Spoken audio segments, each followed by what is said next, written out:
Hmm,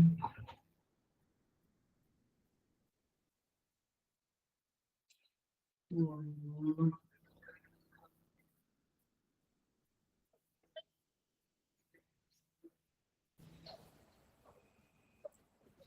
hmm,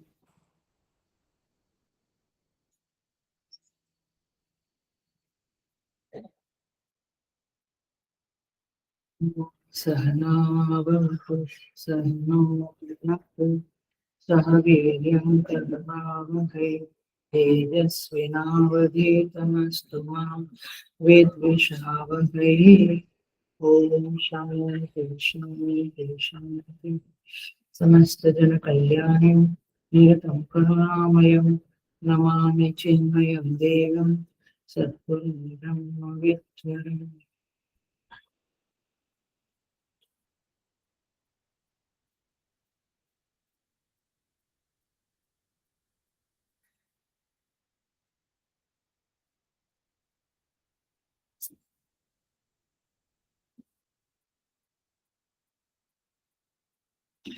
Hari Om, I welcome you all with great love and great respect in this Kenopanishad discourses.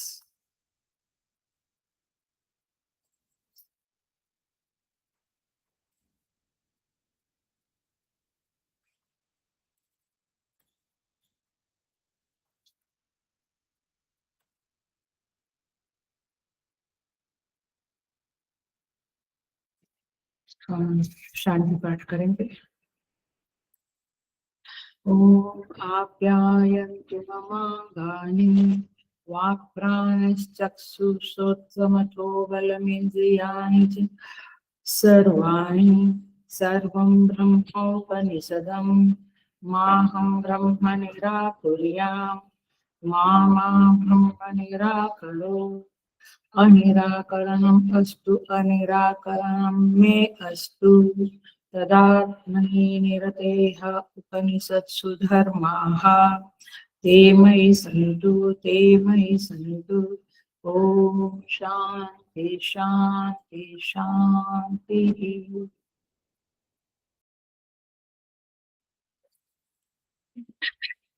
हम पहला मंत्र तृतीय खंड तीसरे खंड का पहला मंत्र चैंट करेंगे। ब्रह्मदेवेभ्यो विजिज्ञे तस्यः ब्रह्मणो विजये देवा अमहीयन्त ते ऐक्षन्त अस्माकम् एव अयं विजयः अस्माकम् एव अयं महिमा इति।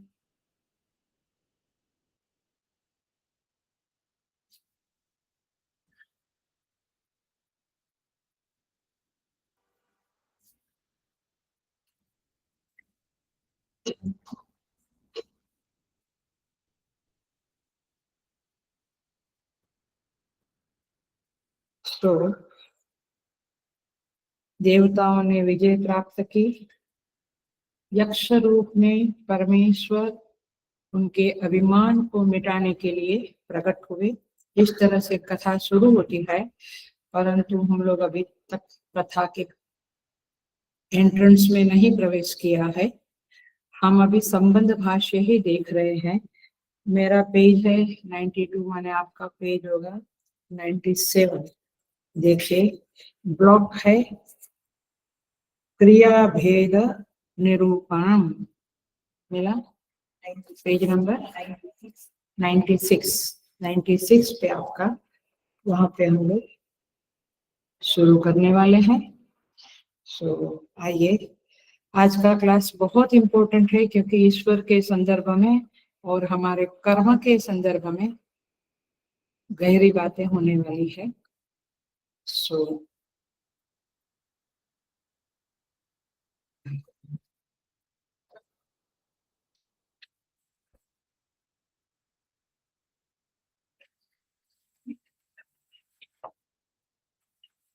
पूर्व मीमांसा का वही जिद्द है, हठ है। पूर्व मीमांसा पूर्व पक्ष के रूप में संबंध भाष्य में प्रस्तुत होती है। वो कहते हैं, पूर्व पक्ष आरंभ होता है। वे कहते हैं कि ईश्वर के विषय में तर्क को और अनुमान को प्रबल प्रमाण के रूप में नहीं मानना चाहिए।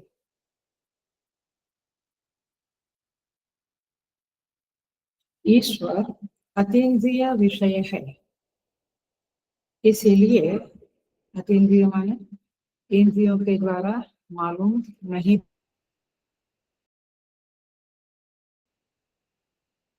इंद्रियों द्वारा नहीं माने अनुमान प्रमाण नहीं, प्रत्यक्ष तो है ही नहीं।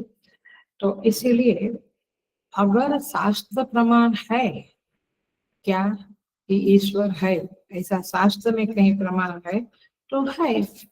कौन बोलता है ये? शंकराचार्य जी पूर्व पक्ष बोलते हैं।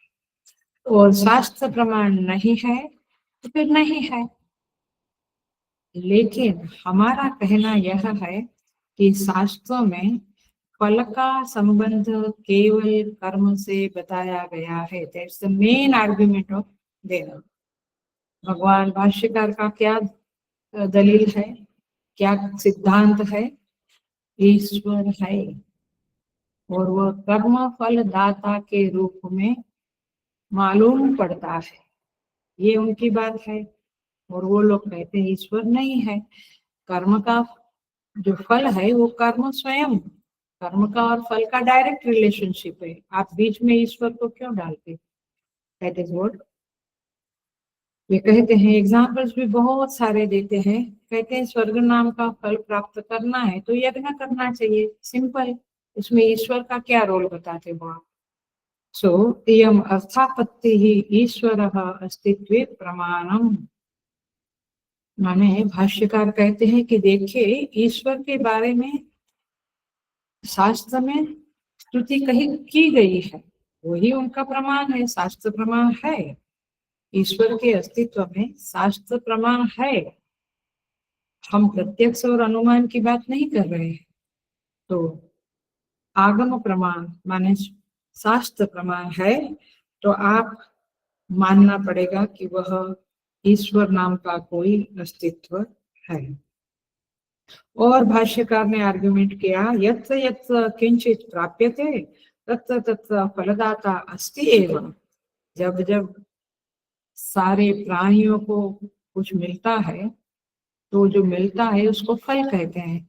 तो वो मिलता है तो ईश्वर का अस्तित्व है ही, वो ही फलदाता है। इस तरह से बातें चल रही थी, चल रही है। हम भाष्य भी कोई पूरा, संबंध भाष्य भी कोई पूरा नहीं पढ़ रहे हैं, थोड़ा थोड़ा उठा उठा के ही देख रहे हैं। तो अब आइए, अब हम कहते हैं भाष्य का क्रिया भेद निरूपणम। वहां पे आप आ जाइए।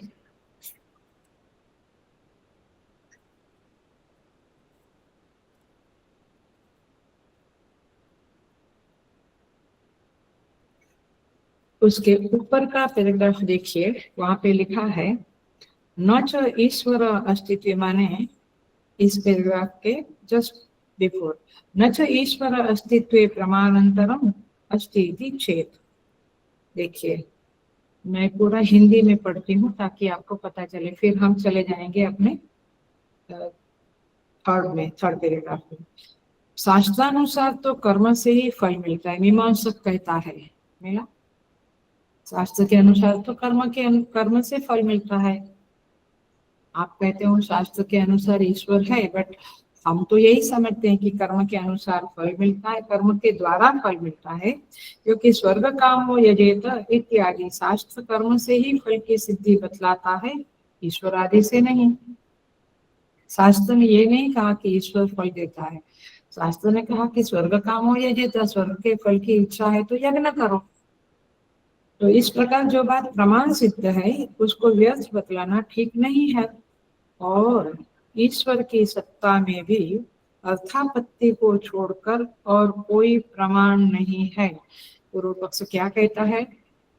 ईश्वर है, इस बात में केवल उसकी स्तुतियां बताई गई है। अर्थापत्ति माने स्तुति करना, प्रशंसा करना, उसके सिवा और कोई प्रमाण नहीं है शास्त्र में, ऐसा उसका कहना है। तो सिद्धांति माने शंकराचार्य जी कहते हैं ना जस्ट न्याय हान अनुपपत्ते है, ऐसा कहना ठीक नहीं है।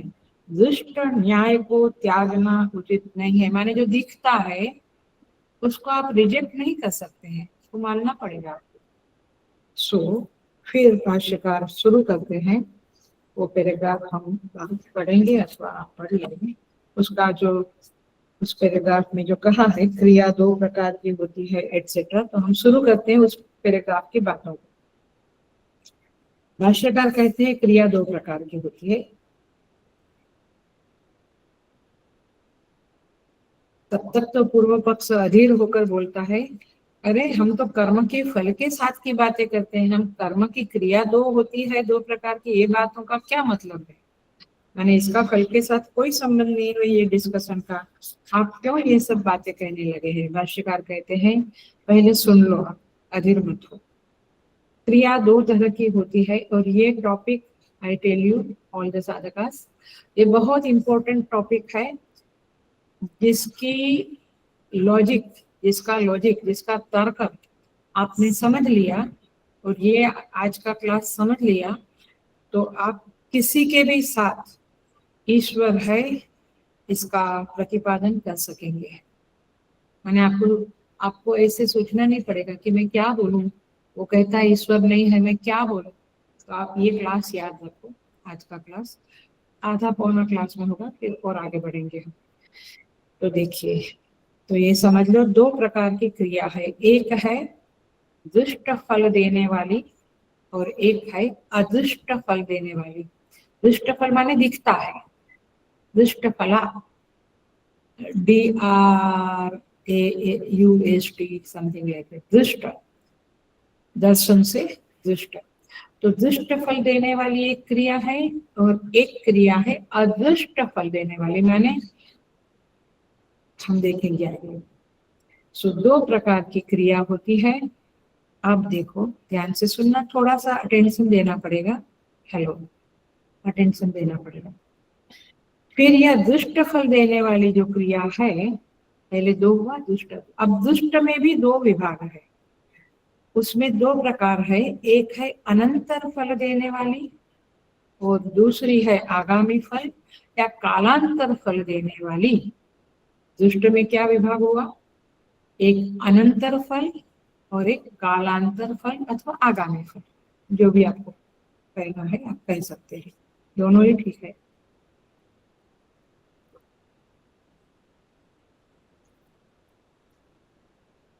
सो ये दो हुए अनंतर फल कालांतर फल। अब भाष्यकार पूछते हैं कि अब जब आप बोल ही रहे हैं तो समझाओ ये दो फल क्या है। भाष्यकार कहते हैं अनंतर फल माने वह क्रिया जिसका फल हाथों हाथ मिल जाए। अनंतर माने इमीडिएटली, तुरंत। और फिर भाष्यकार एग्जाम्पल देते हैं, जैसे चलना या भोजन करना। ये सब बातें यहाँ पे लिखी है, भाष्य में सारी बातें लिखी है, चाहिए तो हम पढ़ लेंगे बाद में। चलना माने क्या? आपको घर जाना है, आप वो वॉक कर रहे हैं, वॉक करके आप घर पे पहुंच गए, तो चलने की क्रिया का फल क्या था? माने मुझे चलना क्यों है? घर तक पहुंचना है, तो घर तक पहुंचने का फल मिल गया, घर में प्रवेश किया आपने, तो चलने की क्रिया समाप्त हुई और आपको चलने की क्रिया का फल मिला। ये समझ में आती है बात? तो अनंतर फल माने तुरंत क्रिया समाप्त होते होते आपको फल मिल जाता है। दूसरा एग्जाम्पल भाष्यकार देते हैं भोजन करना। भोजन करना, जब हम खाना खाते हैं तो क्यों खाते हैं? भूख लगी है। तो जैसे भोजन किया, क्रिया पूरी हुई, आपका पेट भर गया, आपको फल मिल गया। क्या? तृप्ति का। जो जो जो भूख लगी थी वो भूख शांत हो गई, तो फल मिल गया ना। इसको क्या फल कहेंगे? कालांतर, अनंतर। Good, very good. अनंतर फल, तो ये फल अनंतर फल माने क्रिया पूरी हुई, आपको समझ में भी आता है कि ये क्रिया का ये फल मुझे मिला।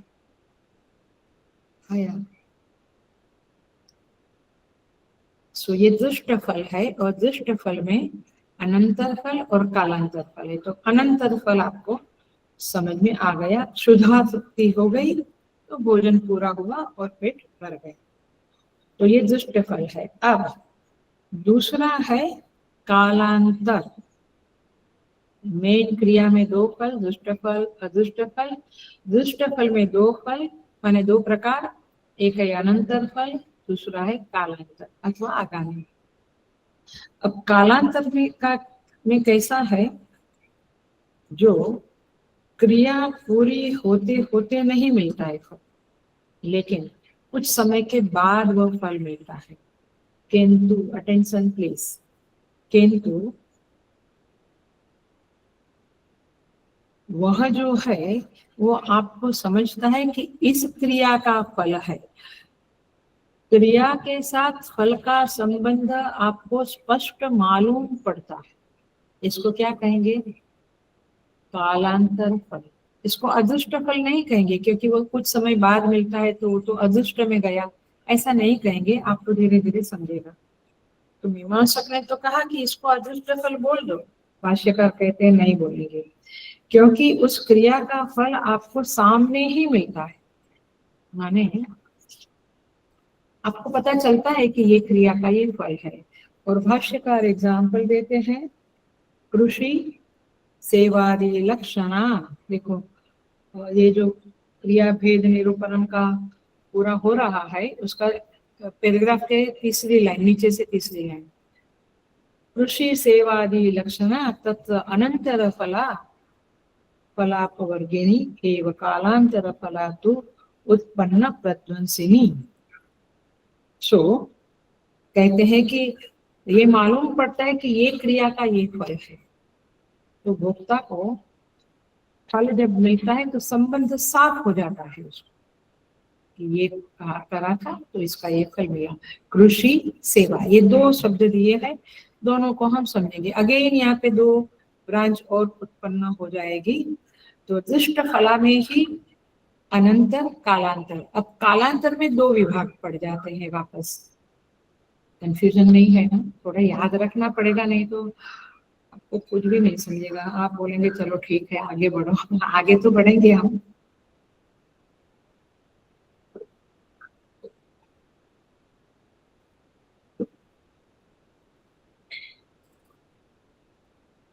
सो अब देखते हैं कृषि। कृषि माने खेती। खेती में आपने बीजारोपण किया, निराई गुड़ाई की, खाद दिया, सब कुछ किया, बीज बोया, तुरंत फसल तैयार हो गई। कालांतर हुआ ना, समय का थोड़ा समय बीता ना, तो कम से कम 3 महीने या 60 दिन, कोई कोई फसल 6 महीने के बाद, जैसे गन्ने की खेती, तो समय लगता है, अलग अलग समय लगता है। बट ये भोजन की तरह क्षुधा पूर्ति हो गई वैसे तुरंत फसल आ गई ऐसा नहीं होता है। तो यह खेती कभी कभी साल भर की भी होती रहती है, तब फल मिलता है। परंतु अब देखिए, तो ये हुआ कृषि का फल। वो आपको मालूम पड़ता है कि मैंने यहाँ बीज रोपा था, पपीता का रोपा और करेला आया, ऐसा नहीं होता है।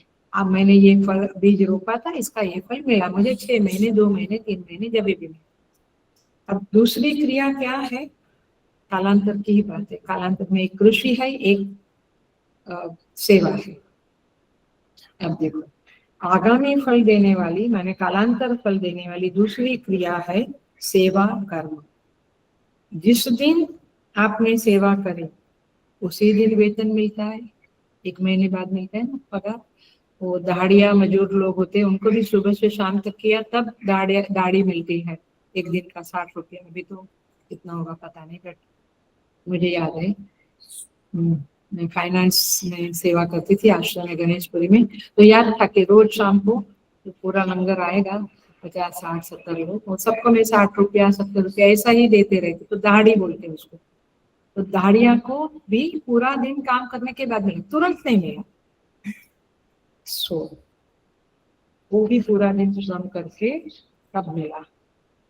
तो इसको कहते हैं अनंतर फला, अरे कालांतर फला।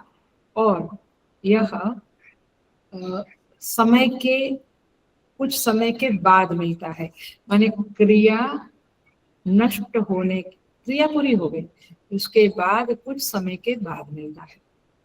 जैसे चलने की क्रिया पूरी हुई और घर पहुंचे, खाने की क्रिया पूरी हुई और शुद्धा शांति हो गई, ऐसा नहीं है ये। कहीं कहीं कहीं तो पैकेज होता है साल भर का, तो उस तरह से तो तात्पर्य ये है कि इसका नाम है, माने ये भी कालांतर में आती है, बट ये थोड़ी अलग है। कृषि अलग है और ये अलग है, बट कालांतर के बाद अलग अलग समय के बाद मिलते हैं। सो अब देखो, अब थोड़ा सा और डिटेल में जाते हैं हम। कृषि का जो फल है, मैंने खेती की, ध्यान से सुनना, वह कर्ता के अधीन दिखता है।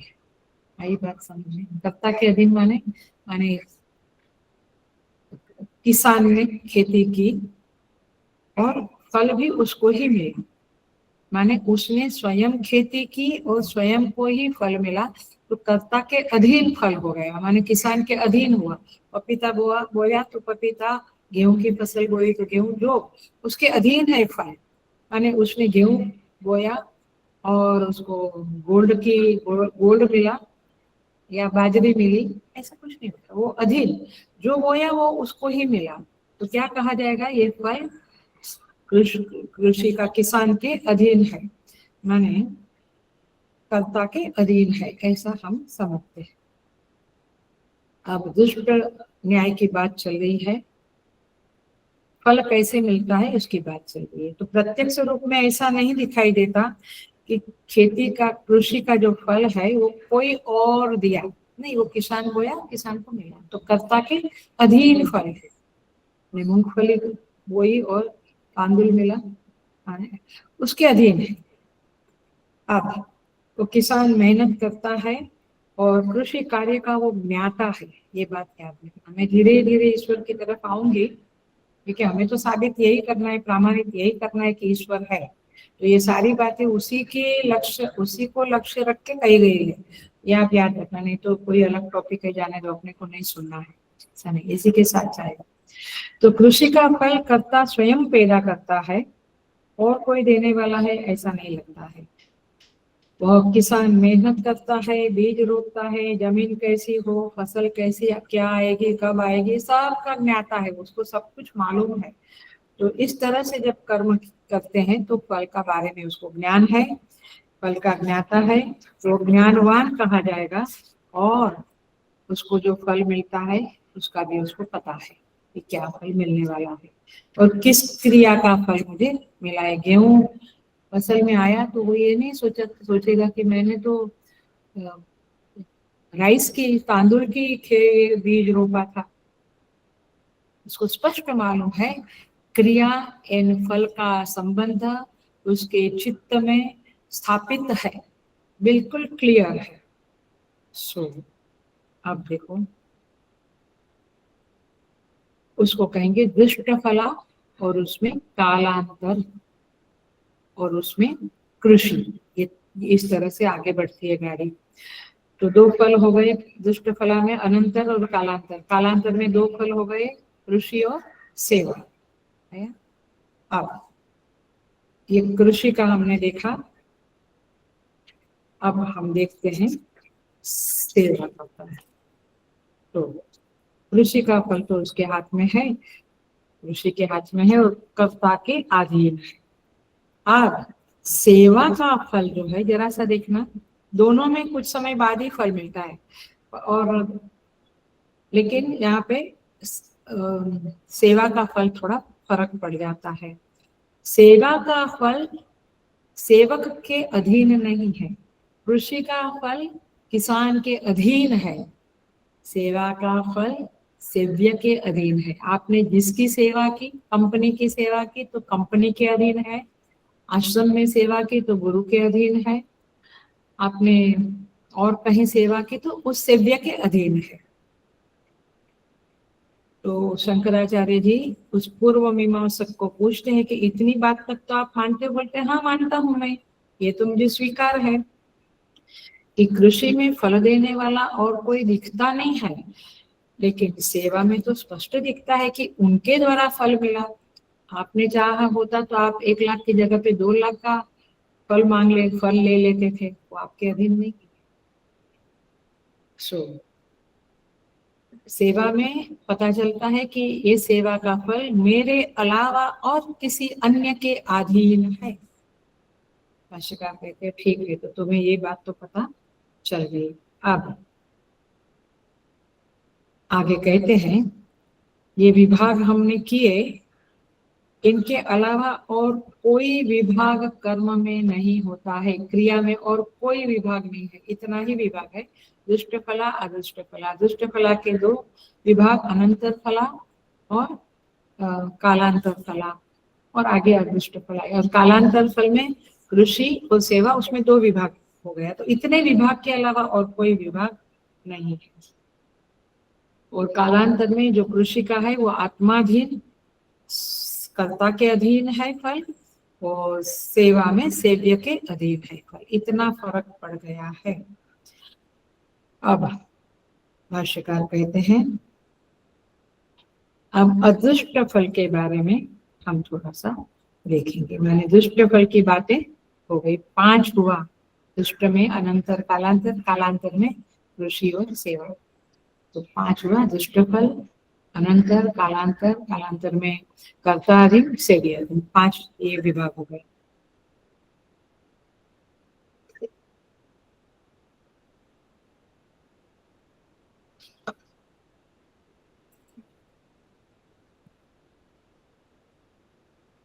अब अदृष्ट फल के संदर्भ में पूर्व मीमांसा वाले लोग कहते हैं कि अदृष्ट फल उत्पन्न करने वाले का नाम हमारे दर्शन में अपूर्व है। थोड़ी चर्चा की है ये शब्द।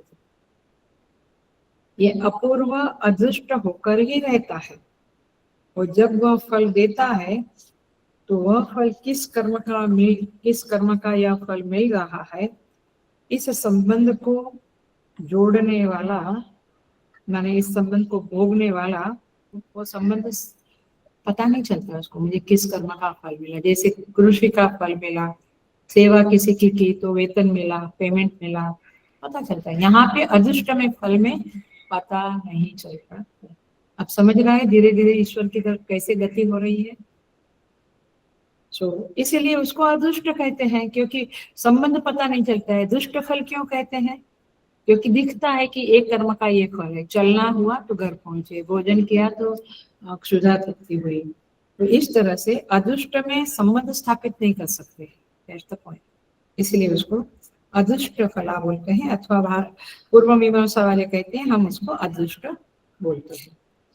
माने इस शरीर में जब मुझे कोई परिस्थिति आती है और सुख दुख मिलता है, तो मुझे समझता नहीं है कि कौन से कर्म का फल है। कई बार आप लोग भी बोलते हैं अरे इतना सज्जन आदमी है, इतना साधु है, इनको ये कष्ट क्यों आया? इस जन्म में साधु है, बट पिछले पिछले जन्मों में क्या किया होगा किसको पता है। तो ये संबंध स्थापना, ये प्रारब्ध किस कर्म का है, इसका संबंध स्थापना मेरी बुद्धि नहीं कर सकती है, इसलिए उसको हम अदृष्ट फल कहते हैं। बिल्कुल क्लियर हो गई बात? तो दुष्ट फल तो क्लियर है। देखो हम लोग इतने कर्म करते हैं, हमको कुछ पता ही नहीं कि क्या है ना, कालांतर अनंतर कुछ नहीं पता। दोनों में अंतर है, अदृष्ट में और दुष्ट में पक्का पक्का अंतर है। कालांतर होने पर भी एक दुष्ट है एक अदृष्ट है, ये बात भी याद। कालांतर में भी एक दुष्ट है एक अदृष्ट है। कालांतर होने से सब कुछ अदृष्ट है या सब कुछ दुष्ट है ऐसा नहीं है। आते हैं हम उसके संदर्भ में भी आगे बात करते हैं। माने अब कालांतर में हमने क्या देखा, कृषि और सेवा। अभी तो हमने एग्जाम्पल क्या दिया दुष्ट फल का, कि कृषि का भी फल दुष्ट फल है, सेवा भी मैंने इस कंपनी में की तो मुझे उसका मिला, गुरु सेवा की तो ये फल मिला, एटसेट्रा एटसेट्रा। लेकिन अब ये कालांतर में जो सेवा वाली बात आई ना, उसमें और एक ब्रांच हो जाएगी, जहाँ पे एक दुष्ट है एक अदुष्ट है। दुष्ट क्या है? एक कंपनी में काम किया तो दूसरी कंपनी ने पेमेंट भेजा बराबर, वही कंपनी से मिला तो पता है कि ये काम का ये फल मुझे मिल रहा। लेकिन वही सेवा नाम का जो एग्जाम्पल है, फल जो सेव्य अधीन है, तो जो दुष्ट फल है उसमें ये तो पता चल गया। अब उसमें अदुष्ट क्या है ये जरा सा हम देखते हैं। अब जब यज्ञ आदि कर्म करते हैं तो वो कर्म जब शांत हो जाता है अथवा यज्ञ क्रिया पूरी हो जाती है तो तुरंत तो यज्ञ संतान प्राप्ति के लिए यज्ञ के तुरंत तो फल नहीं मिलता है, कुछ महीने, 9 महीने, 10 महीने, वॉटेवर। सो उसका फल भी कालांतर में आता है। लेकिन जैसे कृषि कर्म में हमें पता चलता है कि किस क्या बोया, क्या मिला, कब बोया था, उसका जो विज्ञान है कि इतने महीने के बाद फल मिलेगा, तो बराबर वैसा मिला तो आपको तो कृषि के अधीन फल मिला। सेव्य के अधीन फल नहीं है ये हमने देखा, बट दुष्ट फल में देखा कि भाई वो कितना, गुरु कितनी प्रशंसा करेगा, गुरु हमें क्या ऊपर का पद पद पे बिठाएगा, माने और पर्सनल सेवा के लिए ले लेंगे, ये हमें पता नहीं, वो सेव्य के अधीन है। लेकिन अब ये यज्ञ कर्म भी है, वो उसका फल भी कालांतर में मिलता है तो मिलता है, लेकिन कालांतर में मिलने के बावजूद भी हम ये एस्टैब्लिश नहीं कर सकते। जैसे सेवा में 1 महीना 6 महीना सेवा किया, फिर उसका फल हमें मालूम पड़ता है कि ये सेव्य ने दिया है, ये मेरे गुरु ने ये फल दिया है। लेकिन यज्ञ आदि कर्म में कोई अदृष्ट है जो फल देता है। यहाँ तो दुष्ट है ना, गुरु है, कंपनी का मालिक है, कंपनी है, या गार्डन में काम किया तो मालिक का काम किया तो सेठ है, वो बंगलों का सब मालूम पड़ता है कालांतर में, लेकिन दुष्ट फल है। अब कालांतर में एक अदृष्ट फल है, इसका एग्जाम्पल देते हैं भगवान भाष्यकार यहाँ पे, यज्ञ आदि। तो यज्ञ किया तो समझता नहीं है कि क्या फल है। तो अब देखो, वो भी सेव्य के अधीन ही है, बट वो सेव्य कौन है।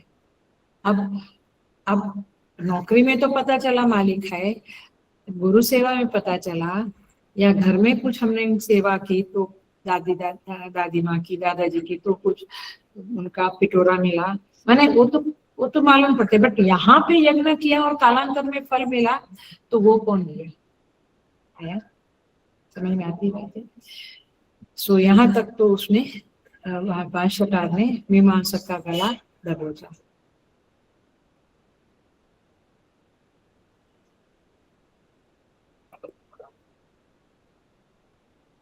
अब देखो, भाष्यकार कहते हैं, भाष्य हम देखेंगे,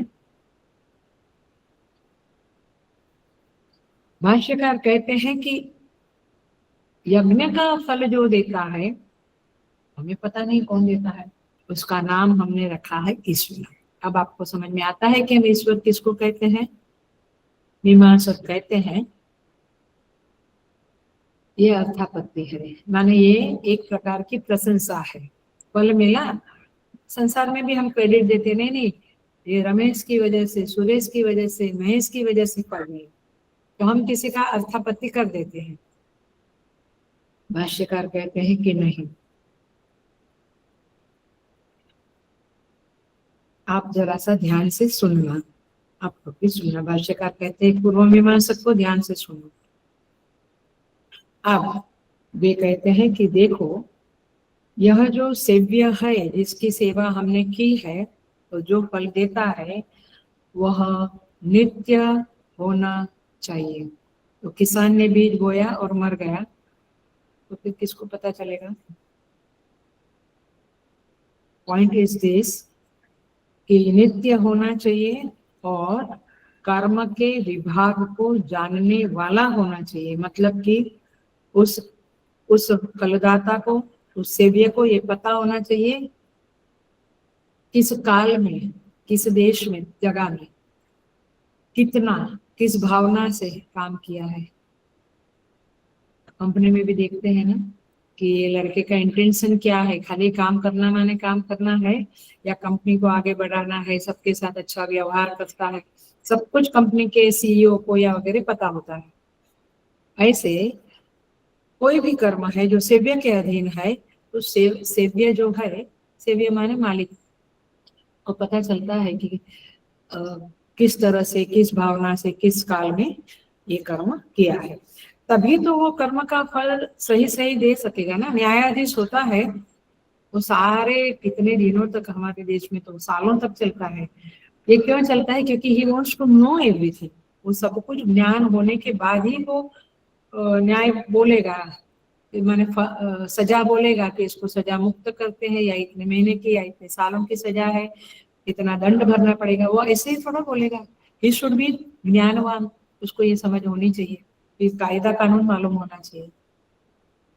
तो इस तरह से तात्पर्य बताते हैं भगवान भाष्यकार की, जो सेव्यादिवत, उस सेव्य के जैसे न्यायाधीश है या कंपनी का सीईओ है या गुरु है या घर में मेड लोग काम करते हैं, तो जो मालकिन है उनको मालूम होता है कि कैसे धड़ाधड़ किया, कैसे किया, क्या किया। तो सेव्यादिवत फल देने वाला कोई है जो ज्ञानी अवश्य है, और उसको हम ईश्वर कहते हैं। अब तुम्हें समझ में आया पूर्वा मीमांसक लोग कि ईश्वर हम किसको कहते हैं। और हमने प्रतिज्ञा की थी कि हम ईश्वर की प्रतिपादना करेंगे। तो मेरा प्रतिज्ञा बदला नहीं है, मैं ईश्वर का ही प्रतिपादन कर रहा हूँ। इसीलिए यह जो यज्ञ यागादि का फल मिलेगा वो न्याय के अनुरूप ही मिलेगा।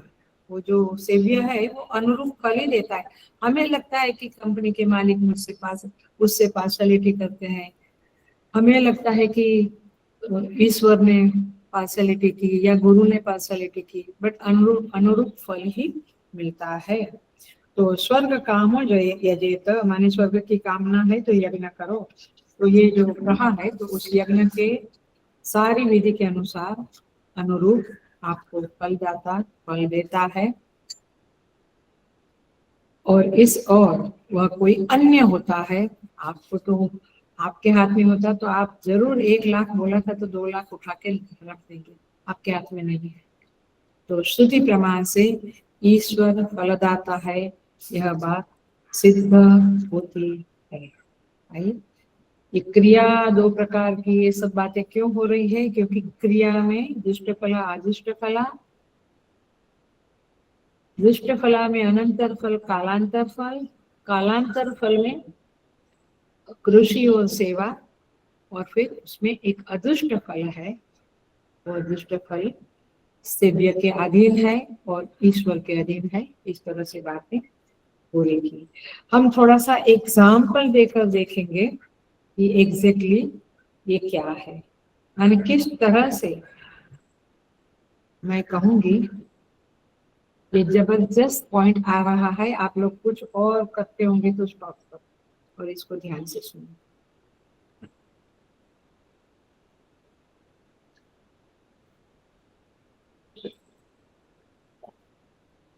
ये स्टोरी एक एनेक्डोट है, एक एग्जाम्पल है, बट बहुत कुछ समझा देगा ये। और ये आई लव दिस एग्जाम्पल, क्योंकि ये चीज हमारे दिमाग में 24 घंटा रहनी चाहिए, और रहती है तो हम भाग्यवान हैं। सुनो, एक गुरुकुल था, आश्रम, वहां पे आचार्य थे और उनके 2 सेवक थे। आश्रम छोटा था, 2 सेवक थे, वहीं रहते थे। दोनों ने एक ही साथ एंट्री ली थी आश्रम में, दोनों की नियुक्ति एक साथ हुई थी, दोनों को वेतन भी समान था, माने स्टूडेंट नहीं थे, ये काम करने वाले थे। 2 सेवक बोलते हैं अथवा जो भी बोलो।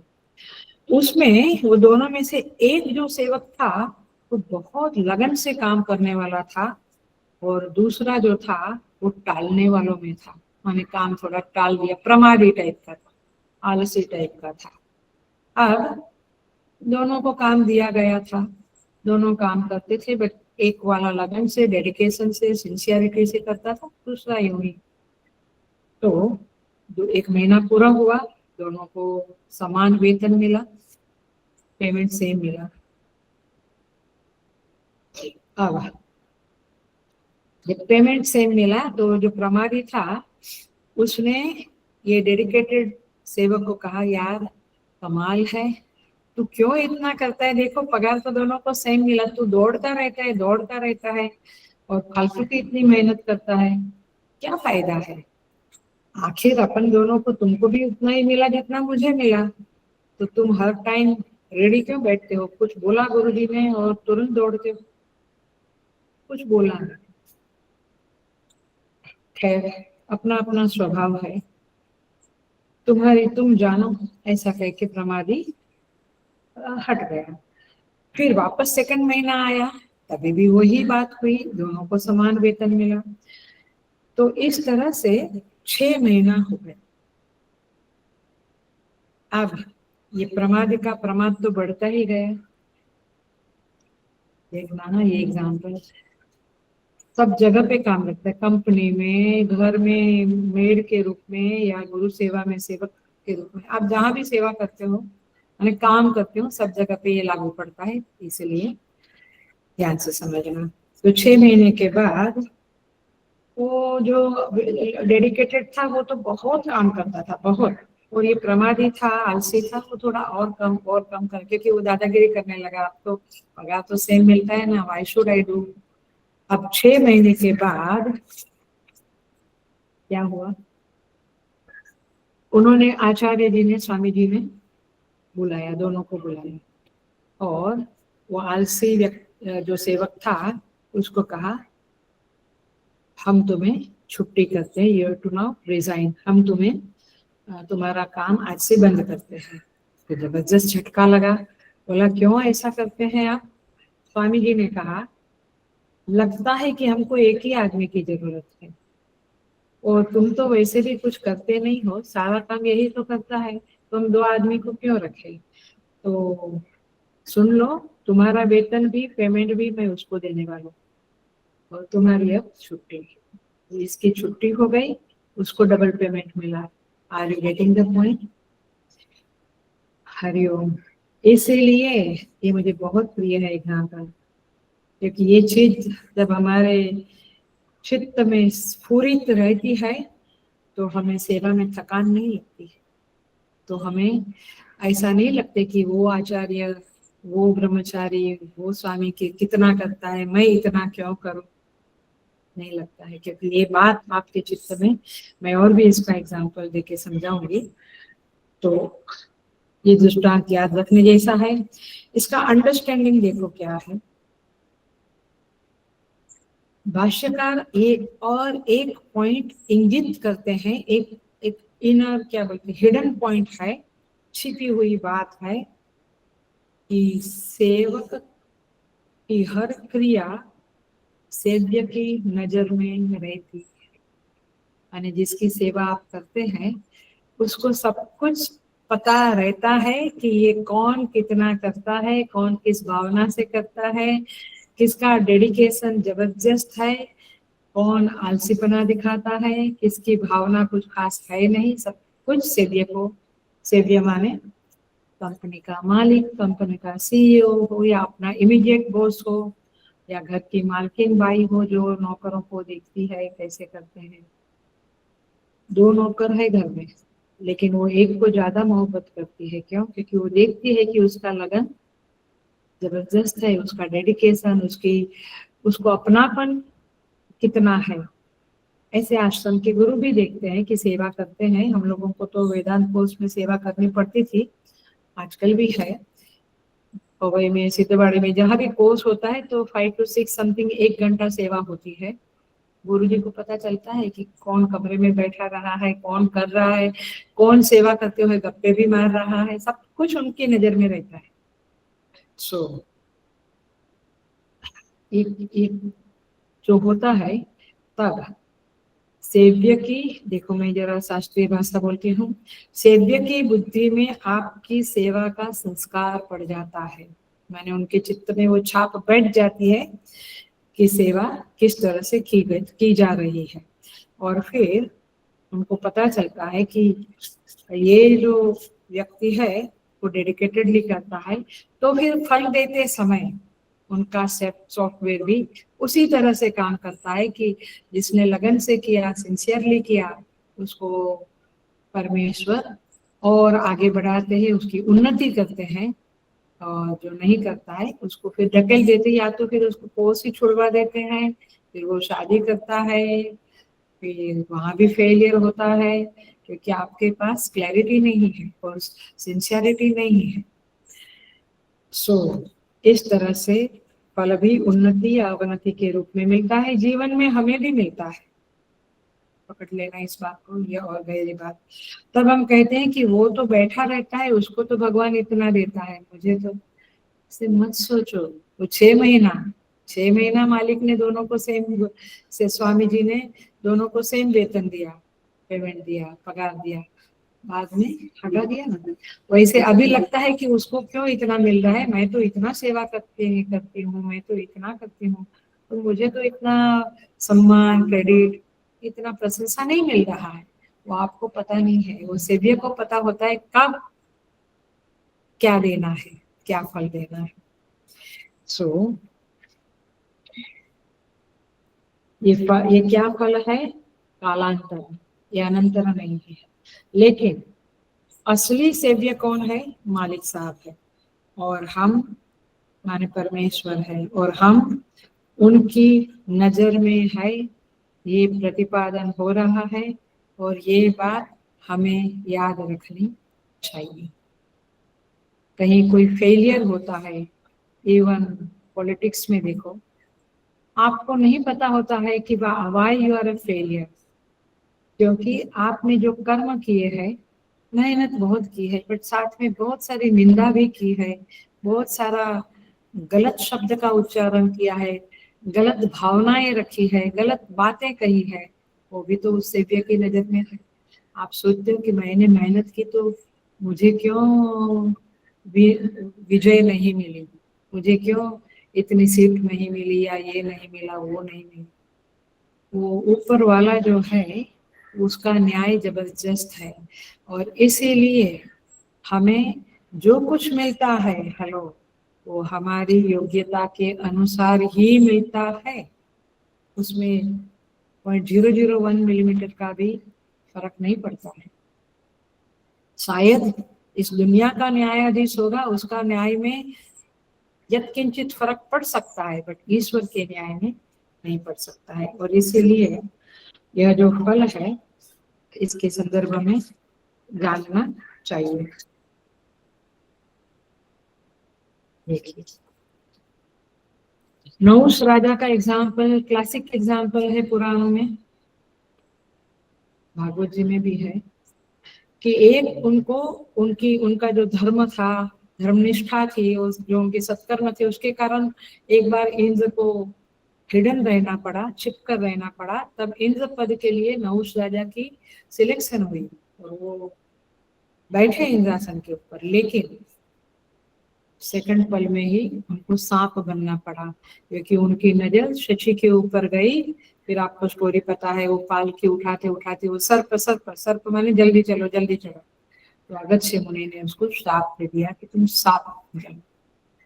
सो तात्पर्य ये है कि ईश्वर की आंख में, उसकी दृष्टि में, उसकी बुद्धि में हमारी हर चीज, हमारी हर भावना, विचार, कर्म, वाणी, सब कुछ अंकित हो जाता है, और वो सॉफ्टवेयर में चला जाता है, और उसके मुताबिक फल मिलता है। तो ये फल है सेव्याधीन, और वो फल था कर्ताधीन, कृषि वाला। सो यहाँ पे गोस्वामी तुलसीदास जी महाराज कहते हैं, सेवक सेव्य भाव बिनु भवन तरिय उर्गार। कहते हैं काकभूषुंडी जी के प्रसंग में आता है कि भगवान सेव्य है और हम सेवक है। ये बात हमेशा ध्यान रखो। इसलिए संसार में जो कुछ भी काम हम करते हैं, उसका फल हमें लगता है कि कंपनी का मालिक नहीं बढ़ा रहा है, गुरु मुझे नहीं देख रहे, सब छोड़ो। आप ये रखो कि ऊपर वाला तो न्याय करेगा और इसीलिए उसको ध्यान में रखते हुए कर्म करना चाहिए। ये साइड का उपदेश है, लेकिन ये ध्यान रखने जैसी बात है, क्योंकि भगवान इतने खतरनाक है कि तुम एकांत में कुछ सोचा वो भी उसका भी फल आपको मिलेगा, और खौफनाक है वे, इसलिए उसका डर रहना चाहिए, रखना चाहिए। और वो सेव्य है आखिर में, हमारी सेवा उसको पहुंचती है, और इसीलिए उसके कर्म के, हमारे कर्म के अनुरूप, अनुरूप शब्द इन्वर्टेड कॉमा में डाल दो, वैसे अनुरूप फल ही मिलता है। ये बात हमें समझ लेनी चाहिए ये कथा के संदर्भ में, और पूरे एनालिसिस जो हमने किया उसके संदर्भ में ये समझ लेना चाहिए। अब देखते हैं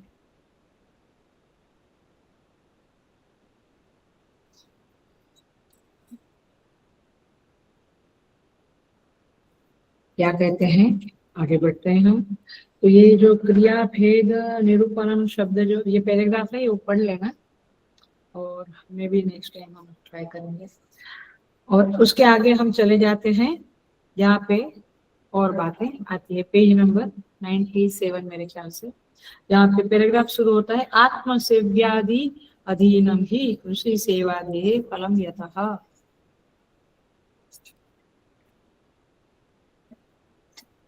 देखते हैं। सो अब भाष्यकार एग्जाम्पल देकर समझाते हैं कि देखो, एक बात समझ लो, जैसे मैंने अभी बताया आपको कि हम कहीं भी सेवा करें, कंपनी में करें सेवा, मैंने कर्म करे, आश्रम में करे, या जहाँ पर भी करे, हमें उस सेव्य को, उस परमेश्वर को ध्यान में रख के करना चाहिए। आप बोलेंगे क्या हमारे बॉस को ध्यान में रख के नहीं? यस, उसको तो ध्यान में रखो ही रखो, लेकिन ये एक बात समझ लो, भाष्यकार कहते हैं कि समाज में एक सेवक है, उसका एक स्वामी है, ठीक है, एक सेवक है, उसका एक स्वामी है। वो स्वामी जो उसको फल देता है, उस सेवक को, उसको भी कोई फल देता है।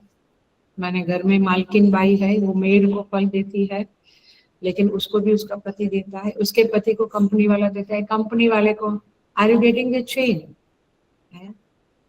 आश्रम में बहुत सारी बड़ी बड़ी संस्थाएं, Chinmaya Mission, Isha Foundation, Art of Living, बड़ी बड़ी संस्थाओं की बातें हमारे कानों में आती है, तो हमें समझता है एग्जाम्पलों से कि वो जो व्यक्ति है उसको, वो सपोज वो एक डिपार्टमेंट में काम करता है, फाइनेंस डिपार्टमेंट में, या फिर क्लीनिंग डिपार्टमेंट में, या फिर म्यूजिक डिपार्टमेंट में, जहाँ भी काम करता है, तो उसका इमीडिएट बॉस जो है वो उसको फल देता है। वो या तो उसको थोड़ा ऊपर ऊपर लेता है, खींचता है, मतलब कि उसको बेटर सेवा देता है, काइंड ऑफ। और फिर वो जो सेवा देता है उसका इमीडिएट बॉस, उसका भी ऊपर कोई डिपार्टमेंट हेड है, और डिपार्टमेंट हेड के ऊपर भी पूरे आश्रम का प्रशासक है, मैनेजर है, फिर उसके भी ऊपर ट्रस्टी है, फिर उसके भी ऊपर वो हेड ऑफ द आश्रम, हेड ऑफ द संस्था है, आ रहा है। तो इस तरह से एक सेवक का एक स्वामी, माने सेवक स्वामी, सेवक स्वामी, सेवक स्वामी, ऐसी चेन चलती है। लेकिन ऐसा कोई व्यक्ति नहीं है जो स्वयं फल लेने में समर्थ है। प्रधानमंत्री होता है कोई, तो ऊपर ऊपर ऊपर हुआ, उसके अंडर में सेवक लोग हैं, बट वो भी फिर जाके जनता से वोट मांगता है, वो भी सेवक बन गया ना, मैंने भाई हमको वोट दो।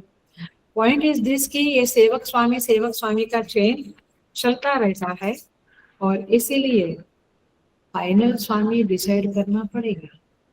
हाँ, तो हर प्राणी के साथ पूरे विश्व में सेवक स्वामी की चेन चल रही है, बट आखिर फाइनल कौन है? तो शंकराचार्य जी कहते हैं, जैसे स्टूडेंट है, उसको कोई सर्टिफिकेट देता है, और किसी को कुछ चाहिए, कोई क्रेडिट है तो पब्लिक देती है आपको, बट उनके ऊपर कोई ना कोई तो रहता है। सो यदि हम कहें कि ऐसे ही चलता है, तो फिर इसको बोलेंगे अनवस्था दोष। अनवस्था माने उसका कहीं फाइनल नहीं है, अथवा उसके लिए एक और नाम है चक्रिका आपत्ति ही, माने वो तो गोल गोल चक्र ही चलता है, चक्रिका आपत्ति नाम का दोष लगेगा।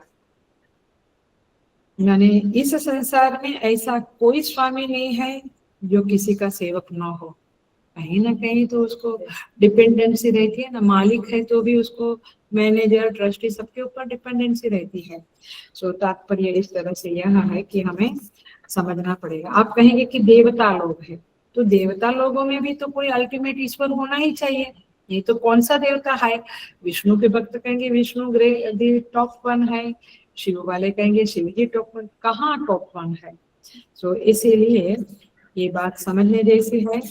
तो ईश्वर है क्या, अस्तित्व का प्रतिपादन कैसे हुआ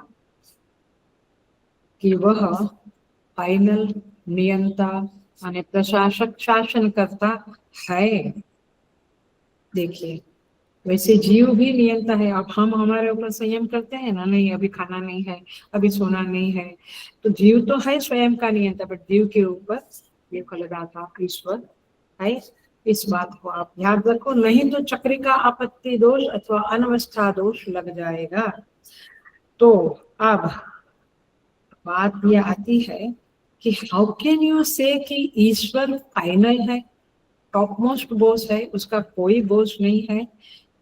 पकड़ी बात आपने, ईश्वर फाइनल बॉस है, सेव्य है, उसका वो किसी का सेवक नहीं है।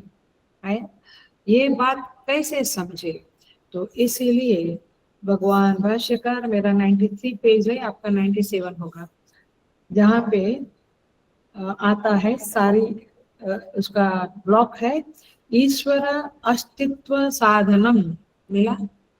ब्लॉक क्या है, ब्लॉक ब्लॉक माने साइड में, ईश्वर अस्तित्व साधनम मिला। 97 के आसपास आएगा आपका, या 96 होगा।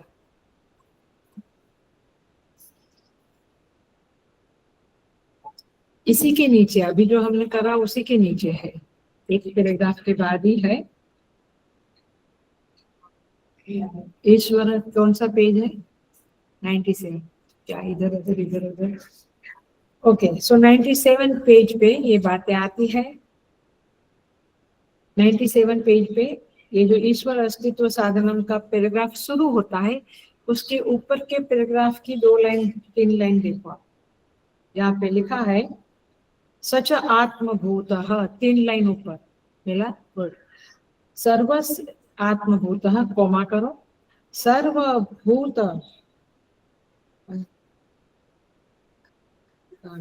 आत्म सर्वस्य सर्वक्रिया फल प्रत्यय साक्षी, सेकंड कोमा करो, नित्य विज्ञान स्वभाव, 3 नंबर कोमा करो, संसार धर्म ही असंस्पृष्ट, 4 पॉइंट हुए, आत्मभूत, साक्षी, विज्ञान स्वभाव और असंस्पृष्ट, 4 पॉइंट हुए। अब टॉपिक थोड़ा सा आगे जा रहा है।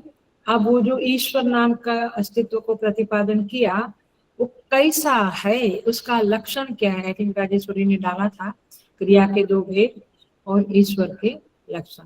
अब ये 4 लक्षण बताए, जितना होगा उतना हम करते हैं, शुरू करते हैं। तो कहते हैं कि वह सेव्य, कनेक्शन देखो, वह जो सेव्य है उसका बॉस कोई नहीं है। संसार में तो सबके कोई ना कोई बॉस है, कोई कंप्लीट बॉस नहीं है, उनके ऊपर किसी की तो चलती ही है।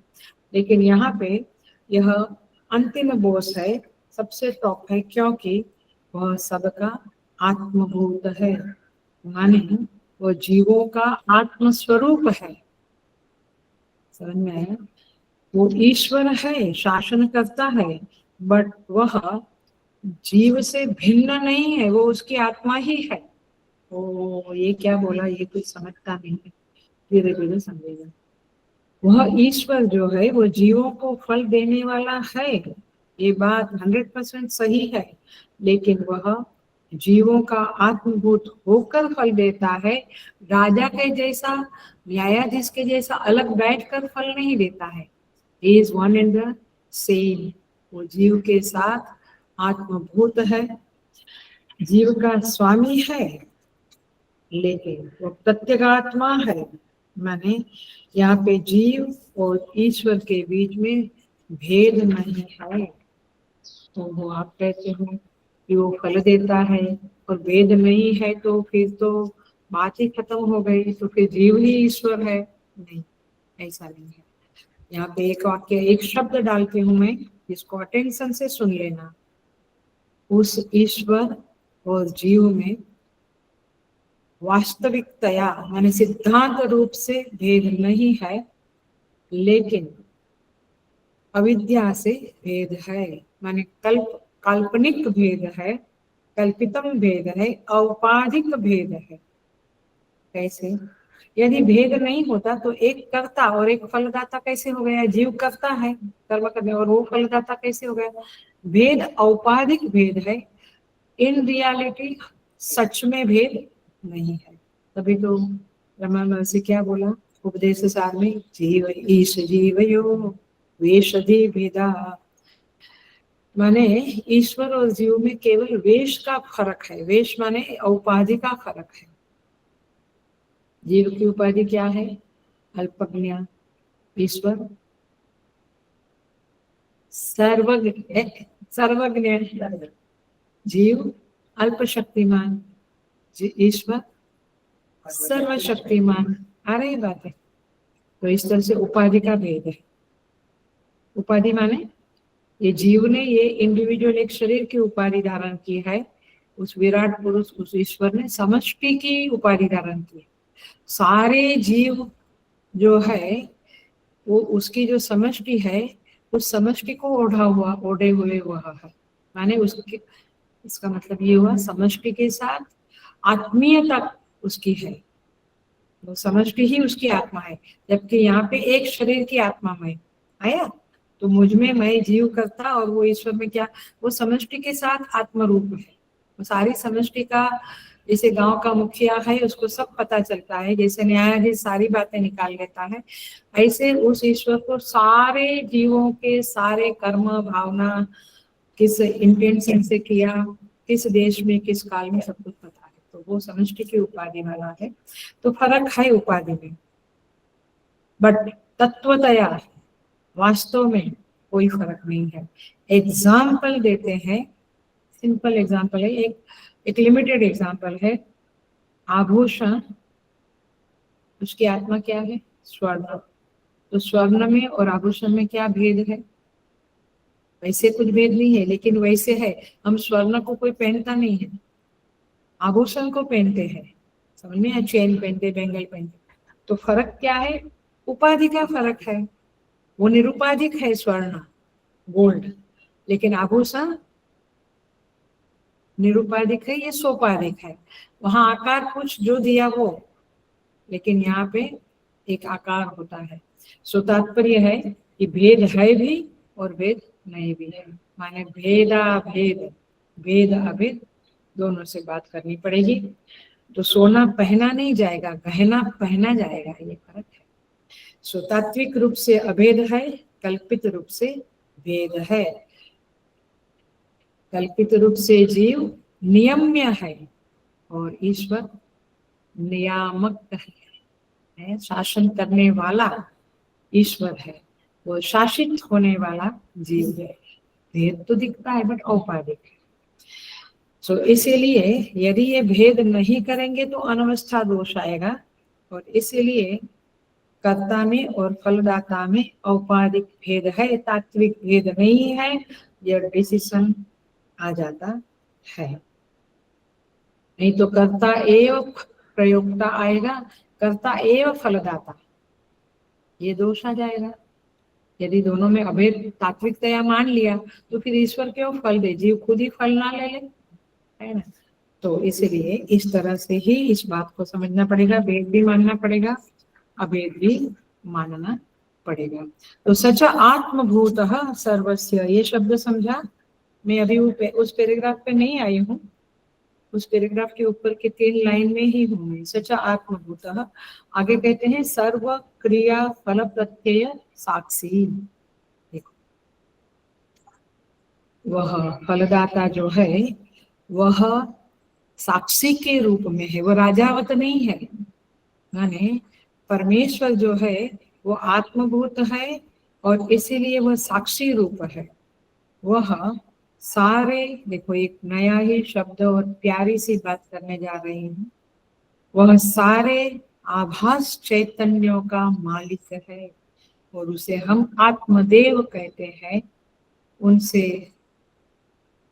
ज्यादा न्याय कौन दे सकता है। तो इसीलिए उसका नाम पड़ा है सर्व क्रिया फल प्रत्यय साक्षी। वो सारी क्रियाओं का साक्षी है, इतना ही नहीं, वो क्रियाओं के फल का भी साक्षी है। तभी तो हम पुकारते भगवान बस हो गए, आप थक गए, अब कष्ट हरण करो। कष्ट का वो कहते ना, शंभु चरणे पड़ी, गुजराती में बहुत अच्छा भजन है, कष्ट कापो, बोलते हैं हमारे कष्ट को खत्म करो। क्यों बोलते हैं? क्योंकि वो देख रहा है कि मैं कितना पीड़ित हो रहा हूँ। तो वो क्रियाओं का साक्षी है, वो तो सच है हमारे कर्म का। फल का भी साक्षी, फल भी देखता है कि ये कितना पीड़ित हो रहा है। और सुन लो, उन फलों से उत्पन्न होने वाले सुखात्मक और दुखात्मक प्रत्ययों का भी साक्षी है। माने मुझे सुख हुआ, सुख की वृत्ति उठी या दुख की वृत्ति उठी, उस वृत्तियों का भी वह साक्षी है। ऐसा जो है वह राजावत नहीं है, वह आत्मभूत है और प्रत्ययात्मा, माने इसीलिए उसको कहते हैं प्रत्ययात्मा, माने सारे प्रत्ययों की वह आत्मा है। अब देखो, ऐसा जो परमात्मा है वह किसी को कम किसी को ज्यादा, माने रागत द्वेष के वश में आकर फल नहीं देता है। जो रागत द्वेष में आकर फल देता है उसे रागादिमानी कहते हैं।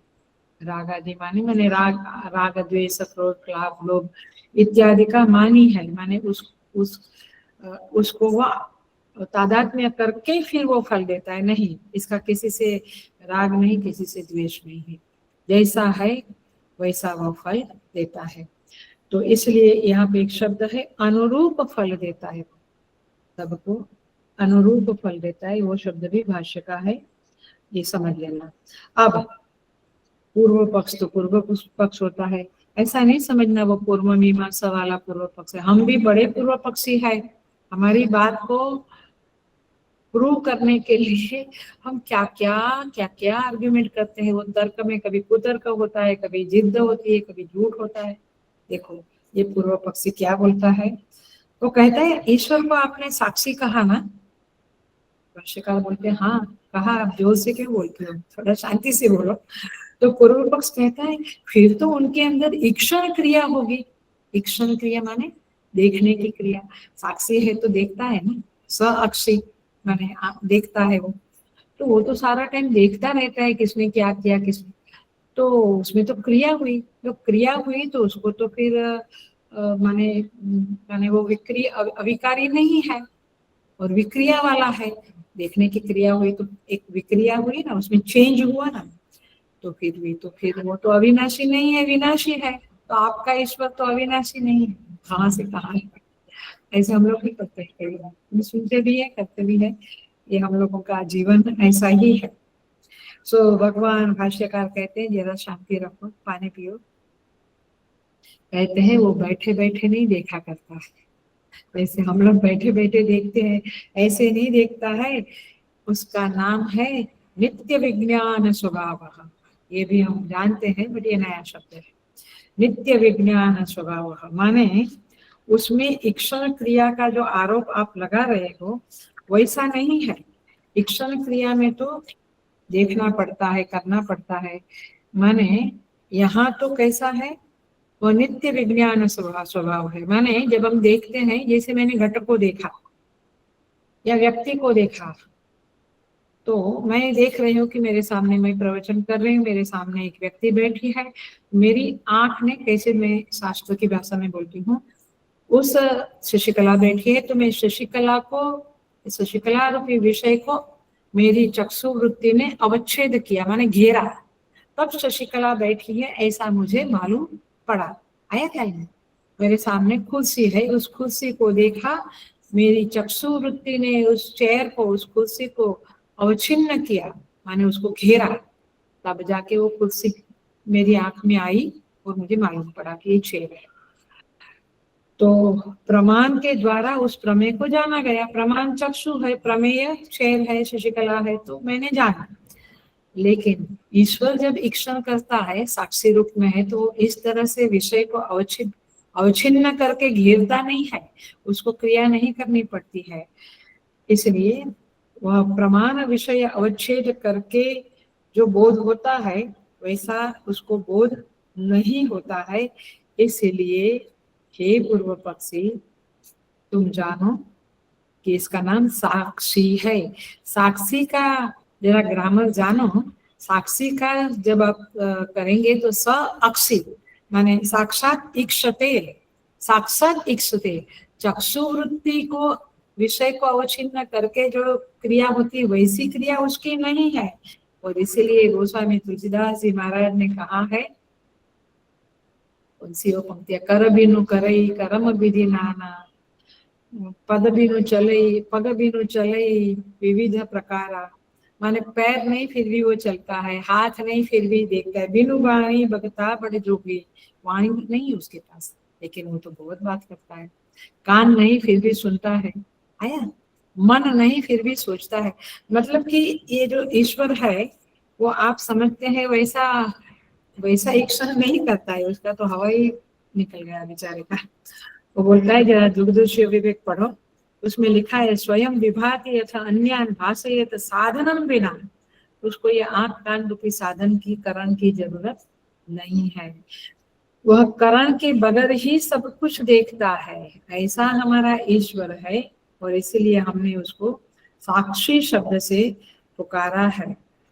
वह अनिर्वचनीय बिंदु है, माने इसका कोई निर्वचन हम कर नहीं सकते कि वो कैसे करता है। बिनु बिना करण, बिनु पग चले, बिनु बिनु माने पग पैर के बिना चलता है, तो ये कैसे होता है ये हम नहीं जानते। अनिर्वचनीय बिंदु है माने उसका निर्वचन नहीं कर सकते, बट वो है।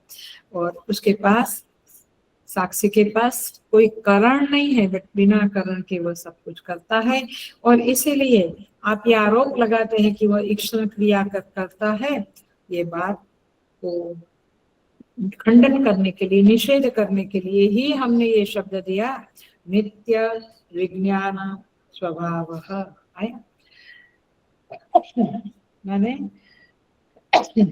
उसका ज्ञान जो है वो सदा है और वह विषय अवच्छेद किए बिना ही सब क्रिया करता है। तो इस तरह से भगवान कहते हैं उसका वाचन निर्वचन हम नहीं कर सकते हैं, हो नहीं सकता है। और चौथा पॉइंट है संसार धर्मे ही असंस्पृष्ट। ये संसार धर्मों से संस्पृष्ट नहीं होता है। संसार धर्म क्या है? जायते वर्धते, अस्ति जायते वर्धते विपरिणमते अपक्षीयते नश्यते। ये 6 संसार धर्म है, आपको बहुत बार बताना। ऐसा उसमें कुछ नहीं होता है, वो उत्पन्न नहीं होता, वो अनादि है। वर्धते, उसका बढ़ना घटना नहीं है, उसका परिणाम नहीं, विपरिणमते विपरिणाम नहीं है, उसका अपक्षीयते क्षय नहीं है, नश्यति वो नाश नहीं होता है, उसको संसार धर्म स्पर्श ही नहीं करते। सो इस तरह से वो संसार धर्मों से असंग है, निर्लिप्त है। और ऐसे कोई अस्तित्व को हम ईश्वर कहते हैं। और वह ईश्वर चूंकि ज्ञानवान है, वह विभाग, पिछले क्लास में कहा था, वो सर्व क्रिया विभागज्ञ है। सारे कर्मों के विभाग को जानता है, किस देश में, किस काल में, किस भावना से, किस उद्देश्य से क्रिया की है, कब पकनी चाहिए, पाप का फल दुख, पुण्य का फल सुख, ये सब कुछ उसका नजर में है, उसके सॉफ्टवेयर में सब कुछ है। तो ऐसा जो ईश्वर है उसे ही हम कर्म फलदाता कहते हैं। कर्म के मुताबिक ही फल मिलता है। कर्म और फल का संबंध को हम बिल्कुल नकारते नहीं है, उसका खंडन नहीं करते हैं, बट कर्म स्वयं फल नहीं दे सकता है, इस बात को हम माने फुट डाउन करके कहेंगे कि कर्म स्वयं फल नहीं देता है। कर्म के मुताबिक जीव को फल देने वाला जो मिडिल आपको मीडिया है वो ईश्वर है। और इसीलिए इसका एक साइड की बात करें, हमारी प्रैक्टिकल लाइफ की बात करें, तो इसीलिए कोई हमें से जो भी हमसे जो व्यवहार करता है, अच्छा व्यवहार या बुरा व्यवहार, हमें नजर कहाँ रखनी चाहिए? ईश्वर पे, क्योंकि वही उस व्यक्ति को निमित्त बना के या उस पशु को, उस स्थान को निमित्त बना के हमें कष्ट दे रहा है, मतलब हमारे पाप का फल दे रहा है, और वही किसी को निमित्त बना के हमें सुख दे रहा है, हमारे पुण्य का फल दे रहा है। तो इस ईश्वर मीमांसा में प्रैक्टिकल टिप्स भी आपके पास बहुत आ सकती है, मैंने बताती रहती हूँ मैं। और ईश्वर के संदर्भ में आपका जो समझ है, जो श्रद्धा है, वो पक्की बनती है, वो दृढ़ होती है। और जो व्यक्ति आपके सामने ये बात रखता है कि ईश्वर नहीं है, हम मानते नहीं है, उनको कहने के लिए आज का क्लास, माने उनका मुंह बंद करने के लिए, उनकी नास्तिकता का खंडन करने के लिए आज का क्लास आपके लिए जबरदस्त है।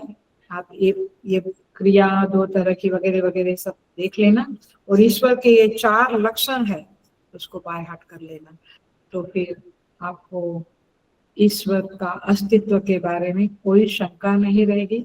वैसे तो 17-18 पेजेस का भाष्य है, और मैं 2 लाइन 4 लाइन ही बताती हूँ एक क्लास में, ऐसे तो 2-3 साल बीत जाएगा, बट हम लोग थोड़ा आगे बढ़ेंगे और अगले क्लास में हम बातें करेंगे। यहाँ पे भाष्यकार ने वही वो जो ईश्वर अस्तित्व साधनम वाला पैराग्राफ है, वहां पे यही बातें करी है।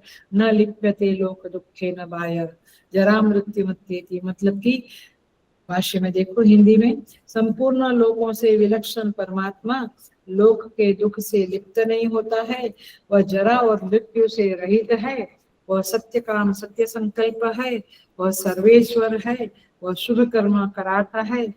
दूसरा कर्म फल, माने जो जीव है वो कर्म फल को भोगता है, और ये ईश्वर उसे केवल देखता है, साक्षी है।